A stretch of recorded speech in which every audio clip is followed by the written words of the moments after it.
This is the second presentation in Chapter 10. We're comparing two populations with respect to the mean, but we don't know what sigma 1 is and we don't know what sigma 2 is. And this is actually the common case. I don't think there are any problems in the homework set about doing interval estimates of mu1 minus mu2 where you don't know sigma 1 and sigma 2, and you have to use the t-distribution. But there are problems with the hypothesis testing aspect of it. So we're going to cover an example of the hypothesis test in this presentation. Now you probably already figured out that when you don't know the sigmas, what you do is you just use the sample values. We're not going to be using the z, we're going to be doing the t, student's t-distribution. But the interesting part of this is how you come up with the degrees of freedom. So the example problem has to do with specific motors. They've come up with a new automobile that's just called the M car. And they have 24 of those and 28 of the J cars from Japan. And they're comparing them based on their mileage figures. So we have the statistics for the sample of the 24 M cars and the sample of the 28 J cars on the next slide. Now the sample size, 24 and 28, M car, J car respectively. The sample mean for the M car was 29.8 miles per gallon, and what it was for the J car was 27.3 miles per gallon. The standard deviation for the M cars was 2.56 miles per gallon, and for the J cars it was 1.81 miles per gallon. But these are all sample figures. Just as previously, we have three possibilities for hypothesis test. The left tail version or the lower tail version, where we're trying to show that mu1 minus mu2, the difference in the population means, is less than some number. We have a right-tailed or an upper tail test, to where we're trying to show that mu1 minus mu2, the difference in the population means, is larger than some number. And then the third case is a two-tail test, where you're trying to show that the difference in the population means does not equal some value. In the null in all three of the cases, what we're going to do is assume that the difference in the population means is whatever that hypothesized value is. The test statistic, all you do is just replace the sigma with the s. Sigma 1 is replaced with S1. Sigma 2 is replaced with S2. It's a t distribution rather than the z distribution. So we'll be using the t table. Now the statement of the problem is, can we conclude, using a 0.05 level of significance, that the miles per gallon performance of M cars is greater than the miles per gallon performance of J cars? Now when you look at the statistical information, if you just look at the sample means, the value for the M car is larger than it is for the J car. But we want to know is if it's significantly greater. And we're testing this at the 0.05 level of significance. It is higher, but is it significantly higher? And that's the reason for doing the hypothesis test. But the way we're going to set this up, we're going to set up the M car as group number 1 and the J car as group number 2, and we'll have an upper tail test. Now there are three steps that are common to the p-value approach and the critical value approach. You have to develop the hypotheses, specify the level of significance, and compute the test statistic. Now this slide shows the hypotheses. We've set up group number 1 as being the M cars and group number 2 as being the J cars. So we're trying to show that the M cars get better mileage on average. So the difference of the means should be positive, should be greater than 0. So the hypothesized value is 0. Under the null, we're going to assume that the difference is less than or equal to 0. But the way we're setting this up, this is an upper tail test. The level of significance was 0.05. The third step is to compute the value of the test statistic. Now this one's not too bad because the problem gives us all the sample information. It would take quite a bit longer if we had to manually calculate those standard deviations. The means really wouldn't take that long, but the standard deviations would take a while. But you plug in the value for x1 bar and x2 bar. The hypothesized value, the d sub 0, is 0. The standard deviation, you have to square that to get the variance. So you have the 2.56 squared divided by 24 and the 1.81 squared divided by 28. You add those two together and take the square root, and then that number is divided into the difference of the sample means. Now these numbers that have been presented with the problem, they were rounded off. The sample means were rounded to 1 decimal place and the sample standard deviations were rounded to 2 decimal places. But we come up with a value of 4.003. When we do the Excel calculation a little bit later, you'll see that this number is a little bit different. But the computed value of the test statistic, doing it with these rounded off figures, is 4.003.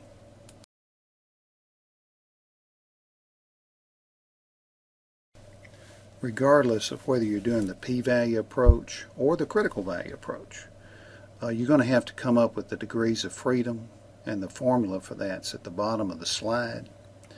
You take the variance and divide it by the sample size, and you have to do that for each group. And you take those two numbers that you've calculated for each group and you add them together and square the sum, that's the numerator. In the denominator, you take that number, the variance over the sample size, you square that number and divide it by n1 minus 1. That's what you do for the first group. And then it's the same thing for the second group. You have the variance squared over the sample size. You square that quotient, divide it by n2 minus 1. Basically, it would be the degrees of freedom for that one single sample. And you add those numbers together and that forms your denominator. But when you go through and do all those calculations, the number that you come up with is 40.585 data data data. But what you need to know is that you need to lose the fraction. When you look at the explanation of this procedure inside the ebook, they're going to say that you lose the fraction. You truncate the result. And so your degrees of freedom value would be 40. Well, I want you to be aware of the fact that Excel doesn't always do this. Excel takes that degree of freedom and it rounds it. And it's the only statistical calculator I've ever seen that rounds this result. Every other statistical package that I've ever used, it's going to truncate the result. But you need to be aware that Excel, sometimes you may not get the number you expect because it rounds it. Now I figure that for the most part you're probably not really that interested in doing that degree of freedom calculation, especially when you have to do it for these homework problems several times. So what I've made available is something called the two-sample unequal variance t-test. It's an Excel document and it's out in the videos section for chapter 10. Now I put the data in there for this particular problem. And it'll go through there and do those calculations, and kind of in the middle of it at the bottom it says T prime DF and there's a 40 in it and I've got a blue arrow pointing to it. If you double click on that cell, it'll show you the formula that's in there that's being used to calculate that 40, and it's using the integer function in Excel. When you run into one of those homework problems and it says what's the value for the degrees of freedom, and let's say it wants 1 decimal place, if you don't want to go through that laborious calculation, just put the numbers, put the data into this procedure, and then in that cell just double click on that cell and remove the INT at the beginning.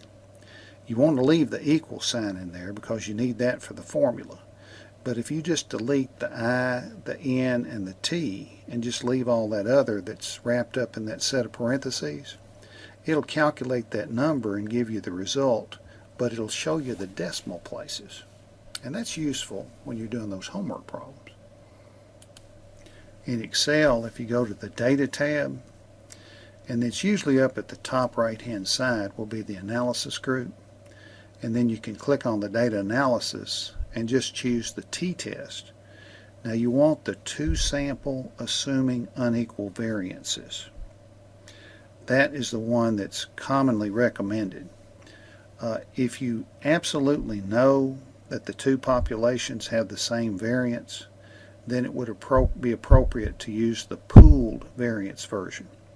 But unless you know that to be a fact, you really want to use the unequal variance.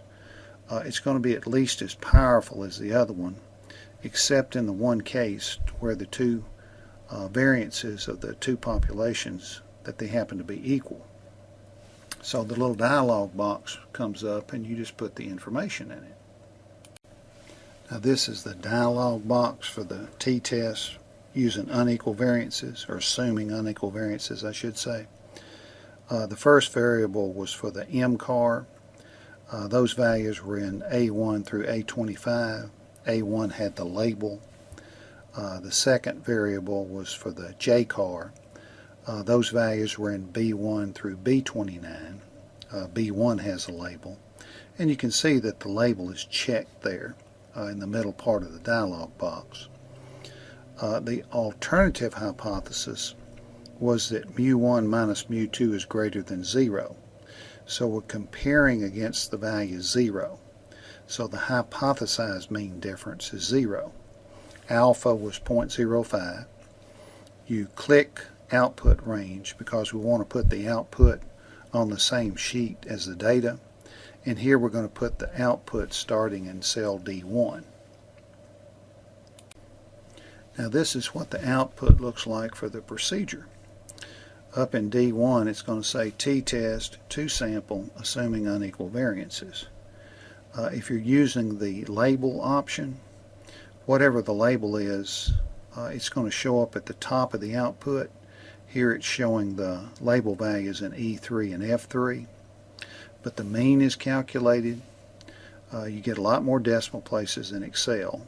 The 29.795 figure, we rounded that off to 29.8 when we did the calculation. The 27.30357, we rounded that one off to 27.3. Likewise, the standard deviations are rounded off. This output is giving you the variance, but if you want to get those standard deviation values, just take the square root of these numbers. There were 24 items for MCAR, there were 28 items for JCAR. We're trying to show that mu1 minus mu2 is greater than 0, so the hypothesized mean difference is the 0. Now Excel has come up with degrees of freedom that's 41. It really should, in my opinion, come up with a 40. Every other statistical package that I've ever used truncates the decimal. But Excel doesn't do that. Excel rounds, at least with this procedure. Now, it's kind of interesting to me that they have this procedure in the tool pack, and it rounds the degrees of freedom. But if you take that formula, if you put that same formula, complicated though it may be, and put it into the t-distribution to where you can get probability values for the t-distribution, it's going to truncate the decimal. I mean, the t-distribution, the way it's built into Excel, it truncates it.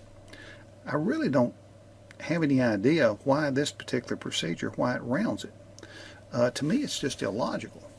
But you're going to see that from time to time.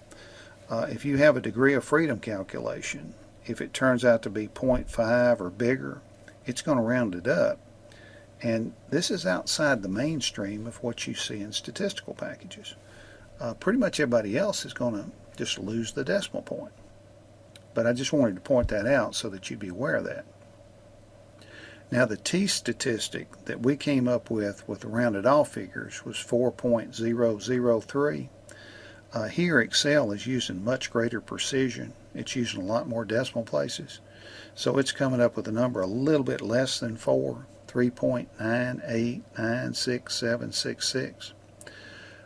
And so the values, since they're a little bit different, you're going to come up with different p-values and things of that nature. But that's not going to be that much difference in it. But the one-tailed p-value is 0.00013334. Now that number is smaller than 0.05, so that tells us to reject the null. So p-value is less than alpha, reject the null. So we're at least 95% confident that the miles per gallon performance of the M cars is greater than the miles per gallon performance of the J cars.